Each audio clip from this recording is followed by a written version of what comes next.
দেখেন এখানে আগুন নাই, আমি এই কমচিটা দিয়ে এখানে লাড়া দিব, দেখবেন আগুন চলবে। দেখেন আসলে এটা হচ্ছে আগুন পাওয়ার সিলেটে জাফলংয়ে যাওয়ার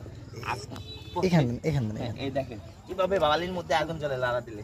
এটা আসলে অবাস্তব, কিন্তু আসলে এটাই বাস্তব যে এখানে এইভাবে আগুন জ্বলে। দেখেন এখানে আমার জুতার এখানে দেখেন, এই যে দেখেন, দেখেন কিভাবে আগুন জ্বলে। এই দেখেন জাস্ট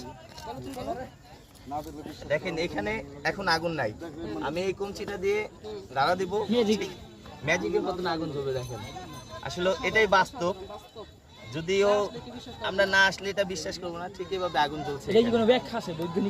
আসলে বৈজ্ঞানিক ব্যাখ্যা বলতে এখানে হয়তো বা গ্যাসের মাধ্যমে, হ্যাঁ আমার জুতার অবস্থা মনে খারাপ, নিচ দিয়ে মনে আগুন জ্বলে, ঠিক এইভাবে আগুন জ্বলে। হ্যাঁ যদিও হয়তো বা এখানে গ্যাসের কারণে এই প্রবলেমটা হইতে পারে, যে গ্যাসের কারণে এখানে আসে প্রাকৃতিকভাবে এই আগুনটা জ্বলে থাকে, ঠিক এই অবস্থা।